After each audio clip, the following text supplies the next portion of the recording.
자, 내용을 읽어보겠습니다. 그들이 예루살렘에 가까이 가서 감람산 벳바게에 이르렀을 때에 예수께서 두 제자를 보내시며 이르시되 너희는 맞은편 마을로 가라. 그리하면 곧 매인 나귀와 나귀 새끼가 함께 있는 것을 보리니 풀어 내게로 끌고 오라.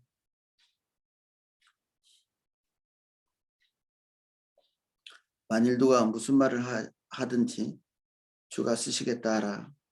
그리하면 즉시 보내리라 하시니 이는 선지자를 통하여 하신 말씀을 이루려 하심이라. 일렀을 때 시온 딸에게 이르기를 내 왕이 내게 임하나니 그는 겸손하여 나귀 곧 멍에 매는 짐승의 새끼를 탔도다 하라 하였느니라.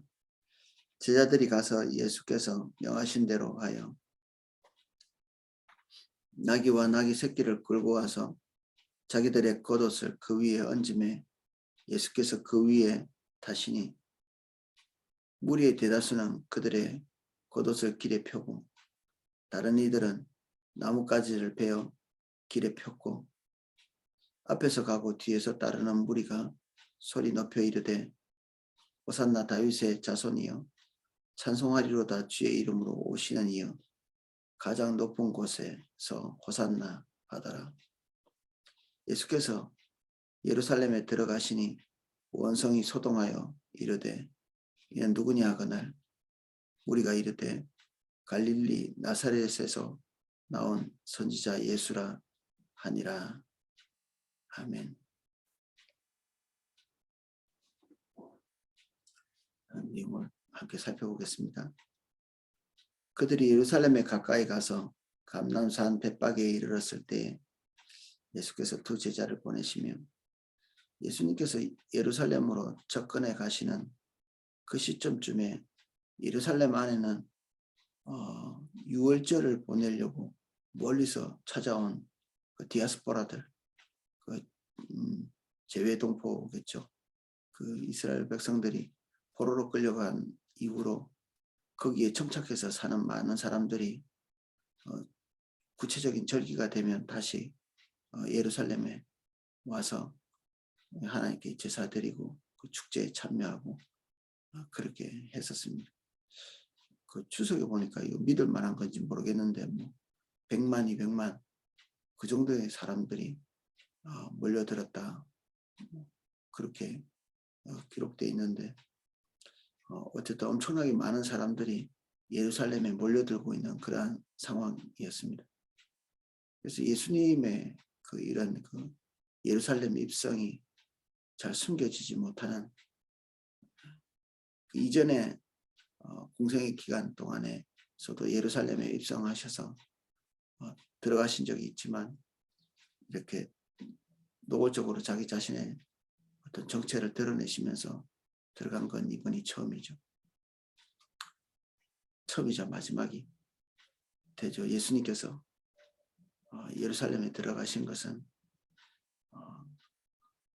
속죄의 제물로 십자가에 달려 죽으시고 또 그로 말미암아 온 인류의 죄를 대속하시기 위한 그런 과정이기 때문에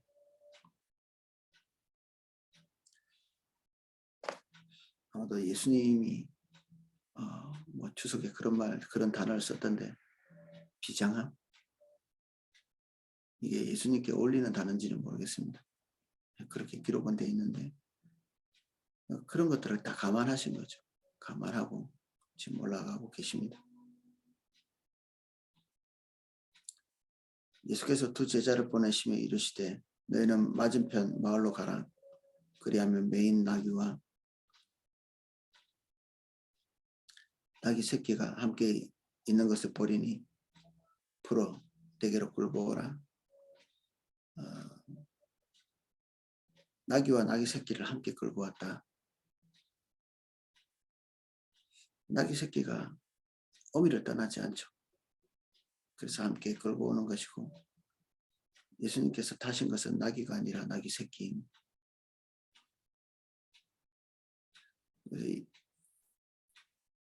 만일 누가 무슨 말을 하거든 주가 쓰시겠다 하라. 그리하면 즉시 보내리라 하시니 우리 이 본문을 두 가지로 생각해 볼 수 있겠습니다. 예수님의 초월적인 어떤 섭리로 단순하게 이해할 수도 있고요. 예수님에 대해서 이미 많은 사람들이 그분이 메시아이다. 그리고 선지자다. 이스라엘의 구원을 가져다 줄 어떤 존재로서 많은 사람들이 이해하고 있고 이미 여기 벳박이나 예루살렘 이 근방에 예수님과 친근한 관계에 있는 많은 사람들이 있었을 거다. 이렇게 추정해 볼 수도 있겠습니다. 어찌하든 간에 예수님의 어떤 신성과 관련되어 있는 예지력, 그 예지력이 중요했다기보다는 예수님께서 지금 이 일을 하시는 의도입니다. 중요한 것은 하나님의 인도를 따라서 이곳에서 행하시는 모든 일 중에 예수님께 기대된 모든 일들은 하나도 성취되지 않은 것이 없습니다. 성경에 기록되어 있는 메시아에 대한 모든 것들이 어떤 것은 예수님의 의지대로 되지 않는 것들이 있었습니다. 그러나 제법 많은 부분들은 예수님이 능동적으로 그 예언대로 살지 않으면 안 되는 내용들이었습니다. 여기에 나오는 이 내용이 그렇습니다. 예수님에 대한 예언, 겸손하셔서 나귀를 타시는 이 예언이 그대로 하나님 아버지의 의도대로 성취되게 하기 위해 지금 예수님께서 올라가고 있는 이 길이 막중하고도 두렵고도 큰 치밀일 수 있는 이 순간에도 이 미세한 하나님의 말씀도 놓치지 않고 다 거두어서 가시는, 그래서 예수님이 십자가상에서 말씀하신 7가지의 말 중에 다 이루었다. 그 말은 정말 예수님의 삶이 얼마나 크고 작고 간에 아버지의 의중을 반영한 삶이었는지 다 드러내주는 거죠. 다 이루었다 하면서는 예수님 외에 누가 그렇게 할 수 있을까 싶기도 하고, 이것은 능력 차원에서의 말이라기보다는 예수님의 중심 안에 있는 순종과 겸손의 그 자세, 그 성품, 그 온전하심, 그것에 더 초점이 있는 거죠. 아버지께서 원하시는 모든 것은 그의 삶 안에 온전히 이루시기를 원하시는 예수 그리스도의 열망이 다 이루었다라고 고백하는 그 지점까지 가게 하신 거죠. 오늘 우리가 보는 이 본문도 예수님께서 충실하게 실행에 옮기지 않았으면 그냥 지나갈 수도 있는 부분이지만 구약 성경에 예언된 말씀대로 그대로 실행해서 옮기십니다.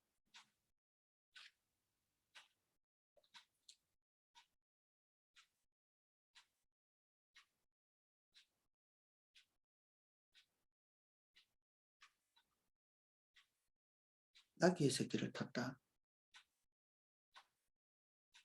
짐승도 하나님께서 선택하시는 선택 속에 들어가죠. 짐승을 선택하는 것도 하나님의 주권입니다. 어떤 것을 선택할지. 더 좋은 짐승을 선택하실 수도 있었겠죠. 훨씬 더 좋은. 사도 바울은 고린도 교회를 향해서 그런 얘기를 합니다. 그 뒤 누가 더 우월한 사람인가 분쟁하고 싸우고 있을 때 하나님의 선택과 하나님의 주권에 특성에 대해서 말씀하는데 어떻게 보면 좀 부끄러운 지적일 수도 있는 너희들을 자세히 잘 봐라. 너희들 하나하나 고린도 교회 성도 한 사람 한 사람이 자기를 쳐다볼 때 너희 중에 누가 세상에서 우월하고 뛰어나고 대단한 자가 있느냐. 근데 복음이 처음 들어갈 때는 기묘하게도 대단한 사람들이 예수님을 믿은 것이 아니라 항상 그 사회에서 굉장히 낮은 가난한 소외된 그러한 자들에게 복음이 들어갑니다. 그 복음이 그들을 존귀히 만들고 그리고 하나님의 소명을 가진 자들로 만들고 한 사회나 한 국가를 하나님이 기대하시는 복된 길로 인도하는 자들로 만드는 그런 일이 있지. 처음에 하나님께서 부르신 사람들이 개인적인 어떤 우월한 자질 또는 이런 것도 아닙니다. 아무나 무작위로 선택 그런 것도 아닙니다. 우리가 하나님께 선택받은 것은 우리의 자격 때문에 선정된 오디션 통해 가지고 우리가 구원받은 것은 아니니까 그 어떤 사람도 어떤 종류의 부르심도 하나님께서 우리의 자질을 검증하시고 부르시는 경우가 없습니다. 동시에 하나님께서 당신의 지각이 없는 상태에서 아무렇게나 확률적으로 다투 던지듯이 그렇게 뽑는 것도 아닙니다. 자질에 의한 것도 아니고 확률에 의한 것도 아니고 하나님의 선택에는 이해할 수 없는 하나님의 섭리 그리고 연약한 자를 더욱 찾으시는 그분의 전능하심이 그 모든 것을 채우기를 기대하시기 때문에 항상 빈 그릇 준비됐다는 것은 항상 비어져 있는 것을 말합니다. 하나님은 우리 안에 뭐가 채워져 있는가 그런 것을 주목하는 것이 아니라 주의 것을 채울 수 있는 비어져 있는 그릇인가 그런 것들 보시죠. 짐승을 선택할 때도 하나님께서는 한 번도 멍에도 매보지 못한 훈련되지 못한 그리고 쓸만한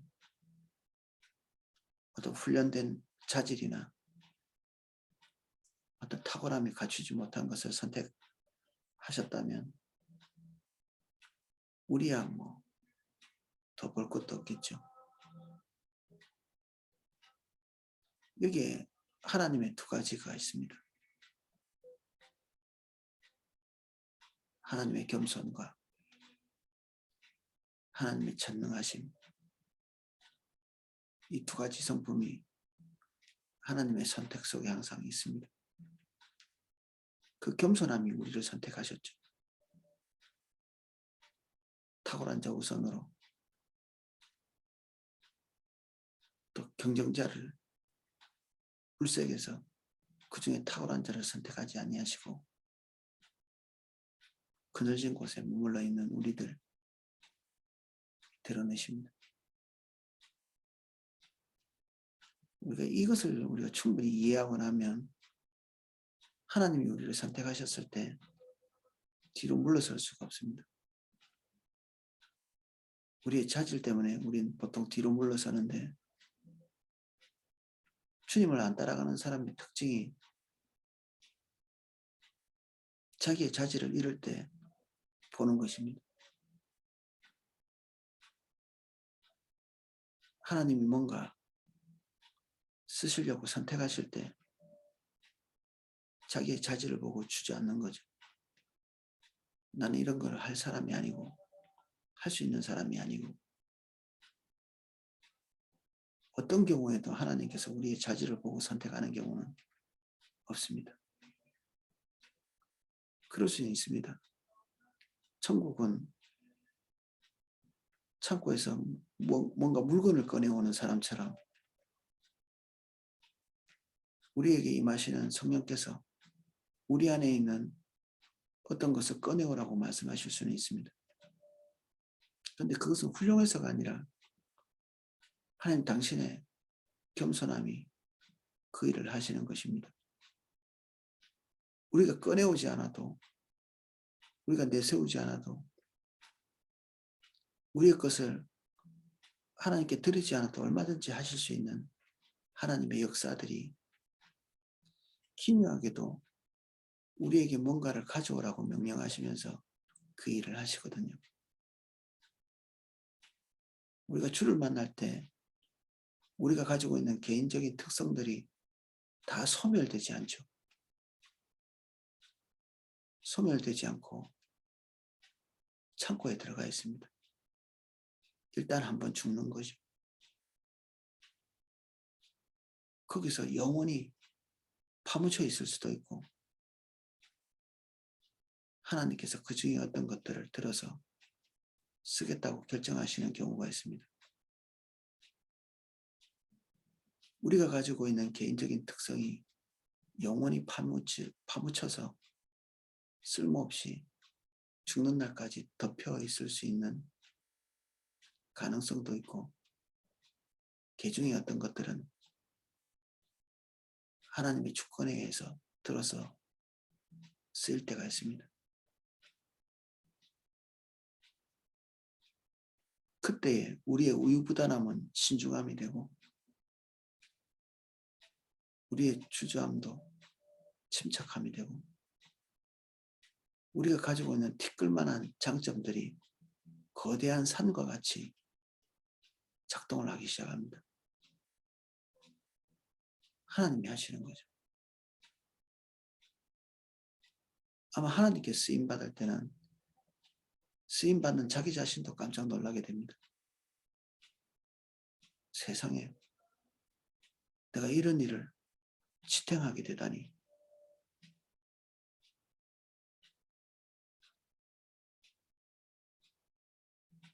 배너 영화를 만들었던 감독이 그런 말을 했다고 하죠. 이게 과연 우리가 만든 것입니까? 어떤 일이든지 크든지 작든지 주의 일에 순종해서 그 일에 뛰어들고 보면 모든 분들이 비슷한 고백을 합니다. 이게 정말 내 손에서 일어난 것이 맞나? 내가 이 일을 무사히 감당한 것이 내 능력이 아닌 것이 본인에게 분명히 알아지는 거죠.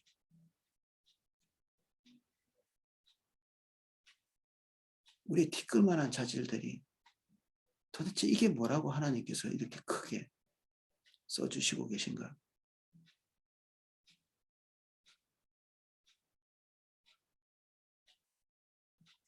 그 사람이 하나님의 중요한 열매를 맺고 지나가고 나면 사람들은 그런 얘기를 종종 합니다.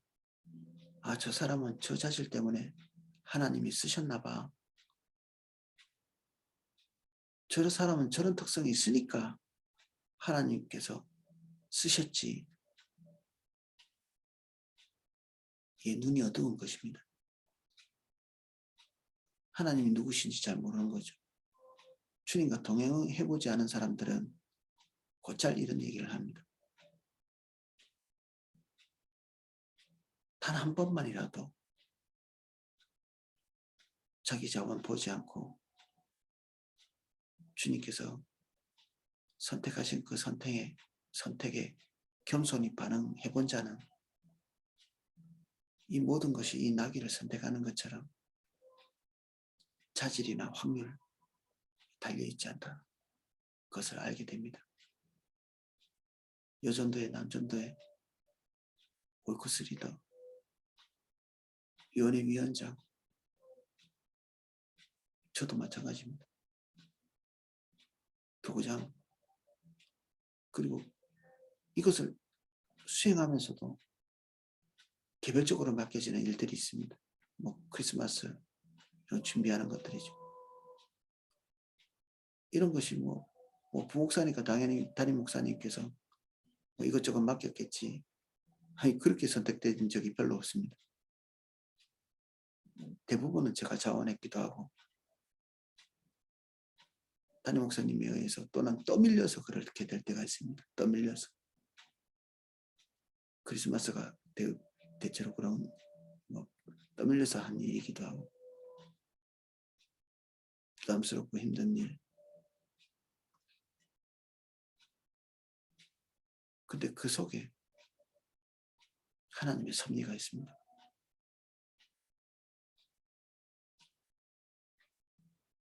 완강히 저항하면 그 짐을 안 떠안을 수도 있습니다. 근데 그것은 자신에게 돌아오는 하나님의 축복을 거부하는 이게 손에 막심한 일이 될 것입니다. 주님을 더 알고 난 다음에 해보겠다. 주의 일을 하면서 주님을 알게 됩니다. 주님과 동행하는 그 상황에 봉착될 때에야 우리는 주님이 어떤 분이신지를 알게 됩니다. 저도 성경 공부를 많이 인도하고 있지만 성경 공부를 통해서 주님을 아는 경우는 없습니다. 어디로 가야 되는지를 제시받을 뿐이지 실제적으로 주님을 배우는 것은 실전에서 배우는 것입니다. 주님이 어떻게 순간순간에 우리에게 말씀해 오시고 주님이 어떻게 반응하시고 내 빈손에 무엇인가를 채워주시는 것들을 경험하고 아무짝에도 쓸모없을 만한 우리를 하나님의 신적인 영역의 일들의 열매를 보게 하실 때 그때 주님을 알게 됩니다.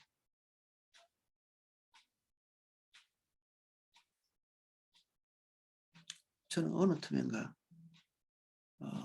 교회 안에서 겸손이 싫어졌습니다. 겸손. 하나님의 일이 맡겨질 때마다 사람들은 거짓된 겸손으로 반응하는 걸 되게 많이 봤습니다. 저는 부족해서 못합니다.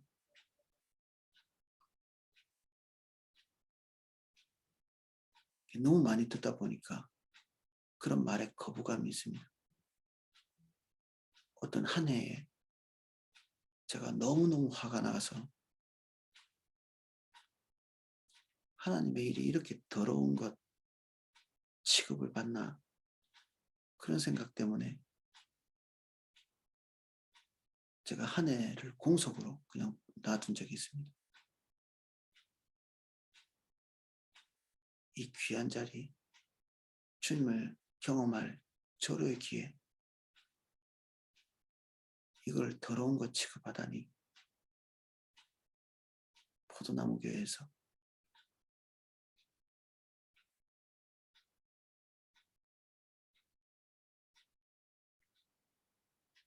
당연히 저절로 되지는 않습니다. 그게 오금이 저리는 순간순간이 있고 고통의 순간도 있고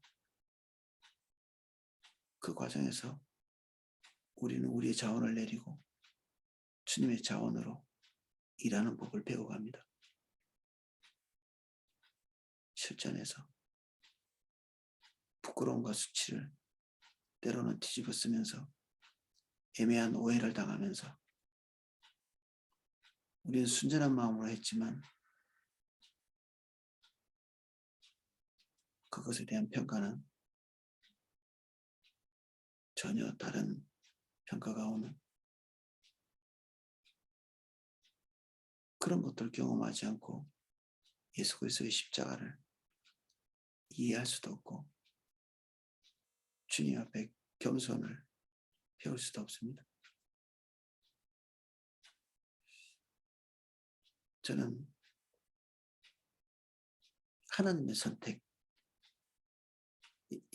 그 선택의 특성을 마태복음 21장에서 배웠습니다. 제법 오래됐습니다. 이걸 배운 지가. 그리고 오늘날에 저를 지탱해서 설 수 있게 하는 용기를 주는 본문이기도 합니다. 아무것도 없는데도 하나님이 써주시는구나. 그리고 그동안에 숱하게 경험한 임상적인 하나님의 역사들, 이 티끌 같은 것들을 하나님께서 산처럼 크게 만들어서 써주시는구나. 그 누적되어 있는 경험치들이 다음 단계 주님의 인도를 따라서 갈 때 너무나 흔쾌히 예스하고 나갈 수 있는 원동력이 됩니다. 믿음이 성장해 온 것이죠. 그래서 어떤 일을 하나님께서 맡기시든지 간에 나의 자원을 끌고 나오는 일들이 없습니다. 그러나 그 일이 얼마나 큰 일이든지 간에 그 일에 대해서 공포감이나 두려움을 덜 느끼는 편입니다. 지금은. 왜냐하면 어차피 나의 자원으로 할 일이 아니라는 것을 알기 때문에.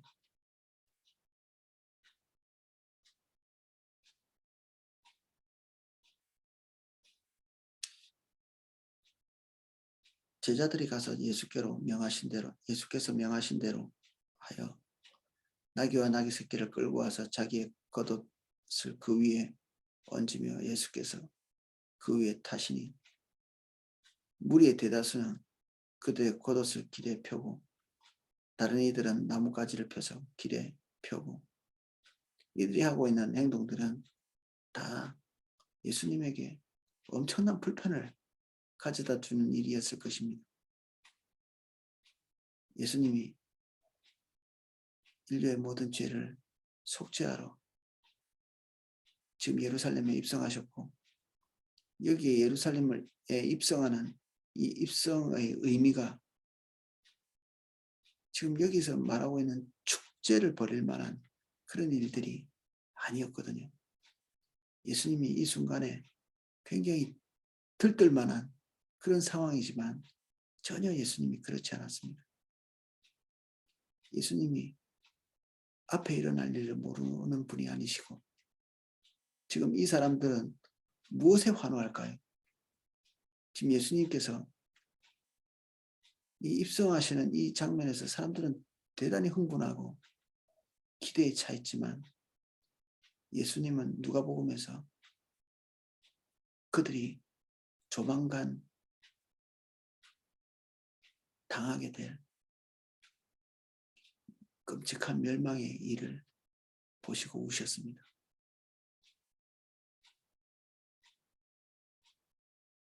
그들이 지금 아무것도 보지 못하고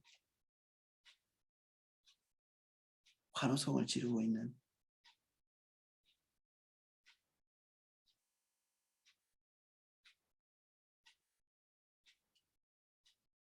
예수님과 제자 사이에도 그리고 조금 더 멀리 있는 이 군중 사이에도 지금 뭔가 어울리지 않는 어떤 세계가 여기에 마치 이렇게 모순된 것이 붙어 있는 것처럼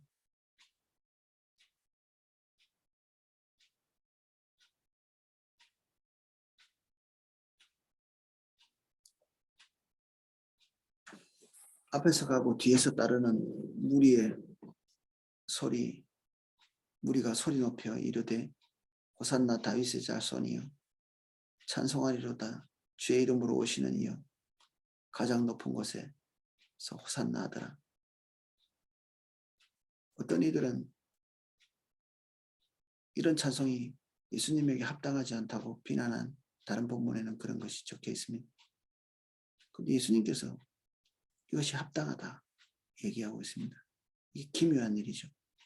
지금 이렇게 노래하는 사람들의 노래의 노래가 그들의 중심 안에서 본질적인 데서 이렇게 나왔다. 이렇게 보기 어렵겠죠. 그들이 예수님을 보고 있는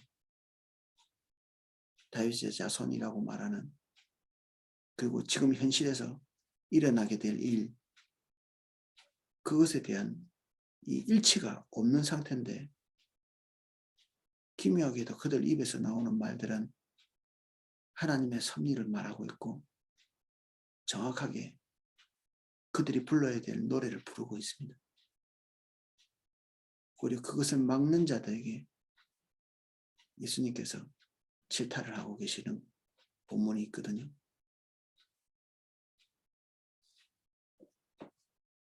이게 기묘한 믿음의 세계입니다. 기묘한 믿음의 세계. 논리로 이해할 수 없는, 시시비비를 따질 수 없는, 지금 현재 우리와 함께하고 있는 사람들의 선과 악을 통해서 예측할 수 없는, 악인은 악인을 통해서 하나님의 섭리를, 선한 사람은 선한 일을 통해서 하나님의 섭리를 드러내게 되어 있습니다.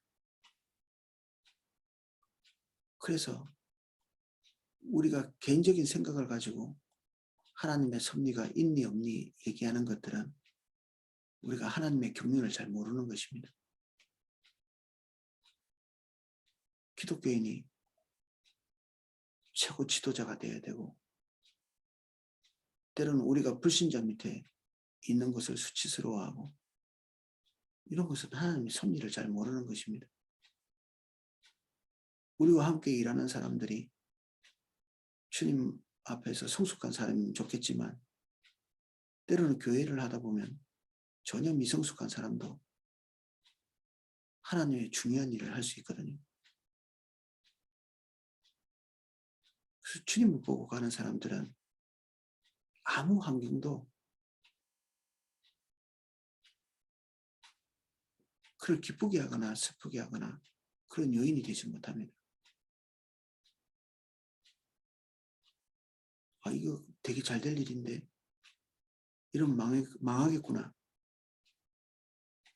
그런 기준이 없는 거죠. 다만 주의 뜻인가? 주의 뜻이 아닌가? 하나님이 함께하고 계신가? 하나님이 함께하지 아니하시는가? 그것만 확인하는 거죠.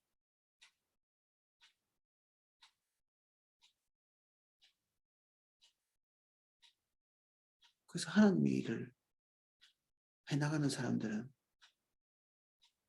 기묘한 공통점들이 있습니다. 환경의 희비를 논하지 않는, 조건을 따지지 않는,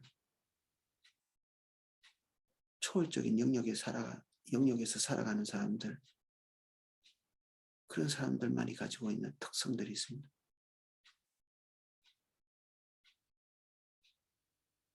이거는 신념에서 오는 것이 아니고 사실은 경험치에서 온다고 볼 수 있습니다. 아주 작은 일부터 주님의 인도를 성실하게 따라왔기 때문에 가능한 일, 가능한 안목이죠.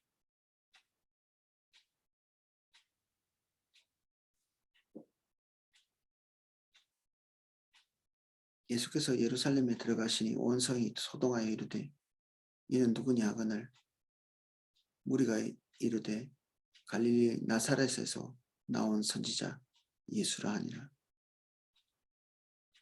어떤 대단한 존재가 이런 일을 했는가? 그럴 때가 있습니다. 사람들이 주목하는. 지금 이 상황은 이 정치 지도자들이 긍정적인 시선이 아니라 부정적인 시선을 가지고 예수님의 정체를 파악하려고 하는 것이죠.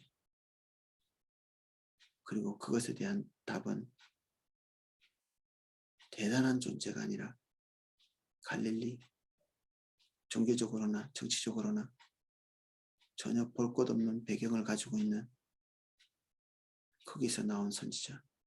이것도 올바른 정보는 아닌데 그 예수 그리스도 아무도 예수님에 대해서 올바로 정의 내리지도 못했고 올바른 관점에서 보려는 시도도 하지 않는 우리라고 다를 것이 없습니다. 여기 모여있는 한 분 한 분이 얼마나 순전한 마음을 가지고 걷든지 간에 사람들은 여러분들을 그 순전한 그대로 받아들이지 않을 가능성이 있습니다.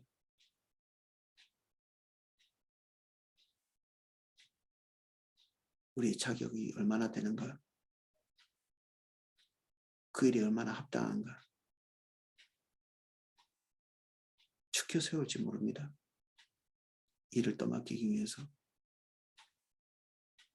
축혀 세워봤자 우리를 잘 알고 축혀 세우는 것도 아닙니다. 그저 귀찮은 일을 우리 자신에게 떠맡기기 위해서 축혀 세울 수도 있습니다. 그러함에도 불구하고 그 위에 하나님의 섭리가 있습니다. 사람들 한 사람 한 사람의 아주 못된 그 결정들 그리고 나태함들 그리고 안일함들 그 위에서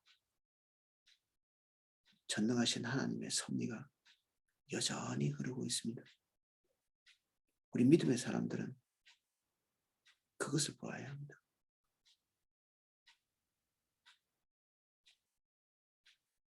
상황을 뛰어넘어서 흐르고 있는 하나님의 섭리 그리고 그 뒤에 오는 하나님의 위대한 승리 이런 것들을 볼 줄 알아야 주님 따라갈 수 있습니다. 긍정적인 상황, 긍정적인 요소들이 가득 차고 넘칠 때까지 기다리는 그건 세상 사람들이 하는 것이고 사실은 마귀가 하는 일입니다. 그 안에서 가능성을 보는 것은 믿음의 사람이 아님에도 불구하고 누구나 다 하는 것들이죠. 우리는 내일 일을 알지 못합니다. 주님이 하고 계시는 일을 충분히 다 알 수 없다는 얘기입니다. 항상 안개 같고 항상 뭔가 가려져 있고 선명하지 않고 저도 선명한 상태로 걸어가지 않습니다.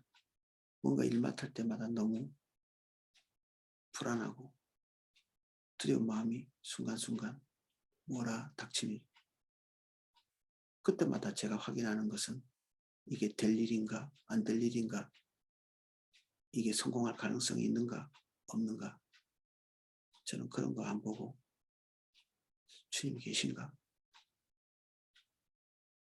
주님의 뜻이었나 이것만 확인합니다. 우리의 인도자가 아직도 우리와 함께 있는가 나와 함께 계신가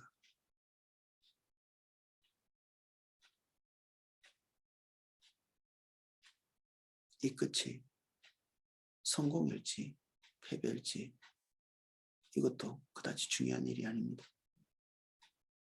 우리 눈에 보기에 패배가 아니고 우리가 기대하는 바가 승리가 아니기 때문에 우리는 해피엔딩을 원하지 않고 하나님의 뜻이 이루어지는 글로리어스 엔딩 영광스러운 끝을 원하기에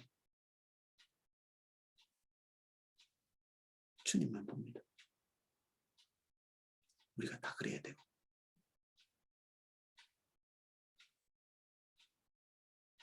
또 오늘 축구하죠.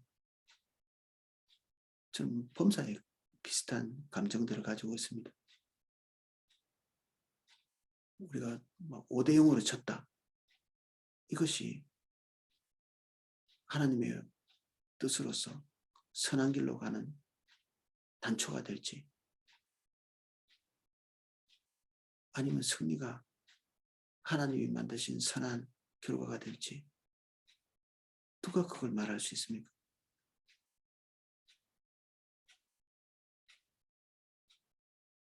다 승리가 최고인 줄 알지만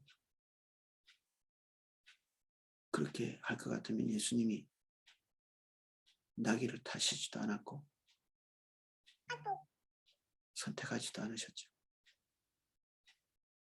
그리고 그 뒤에 뻔히 십자가가 있다는 것을 이미 알고 계신데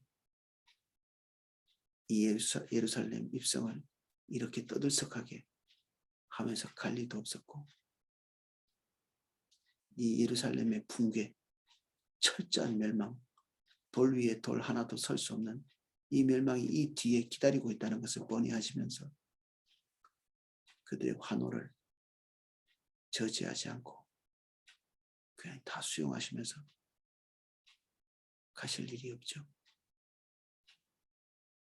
모든 불합리와 모든 어그러진 것, 뒤틀린 것, 투성이인 오늘의 장면이 그런 장면입니다.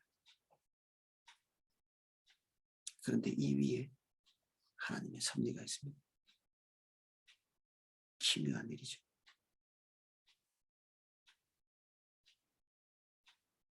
기도하겠습니다. 누가 이것이 하나님의 길이라 확신할 수 있겠습니까? 오늘 우리에게 닥친 일들이 무엇을 의미하는지 누가 확신을 가지고 말할 수 있겠습니까? 주님,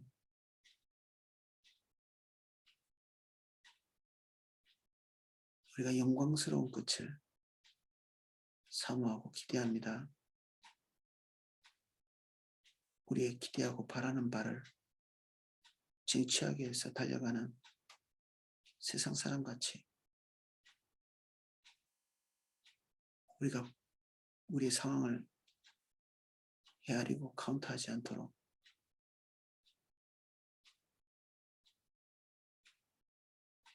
주님의 섭리 안에 모든 부조리를 수용하고 받아들이며 순종의 길 갈 수 있도록 도와주십시오. 크거나 작거나 하나님께서 말씀하신 것이라면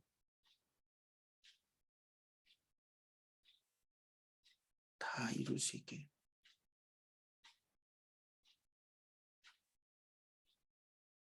죽는 데까지도 순종하신 예수님같이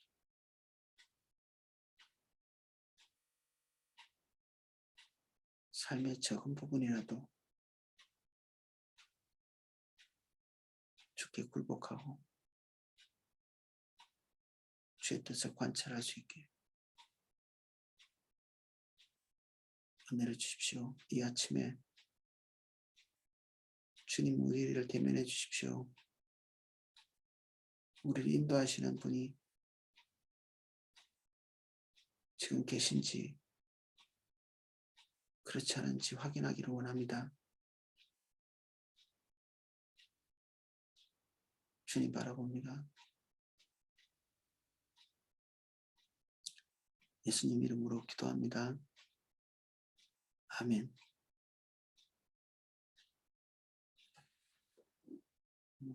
자, 기도하실 수 있도록 음악을 방송해 드리겠습니다.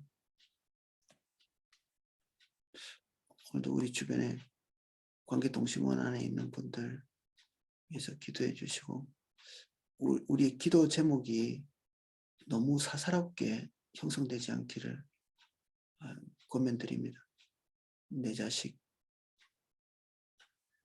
그리고 내 가족, 이게 아니라 기도에 앞서서 주의 나라와 의가 이루어지기를 기대하는 마음으로 기도 제목조차 주님의 인도를 받는 자세가 필요합니다. 우리의 뜻을 관찰하는 것이 기도가 아니고 하나님의 뜻을 아는 과정이 기도거든요. 주님을 우리에게 갖다 맞추는 게 기도가 아니고 우리가 주님께 근접해 가는 게 기도입니다. 그래서 우리 개인적인 염원, 소원 이런 것들이 내려지지 않으면 기도는 출발부터 문제가 생기게 됩니다.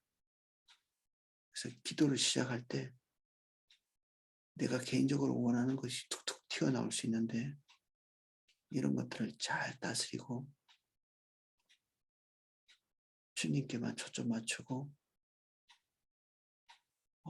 허송세월 하는 느낌으로 허송세월 우리에게 성과가 없는 일을 하는 것 이게 허송세월 같은 느낌이 드는데 우리가 하나님 앞에 설 때 주님 그분 외에는 다른 목표를 가지지 않는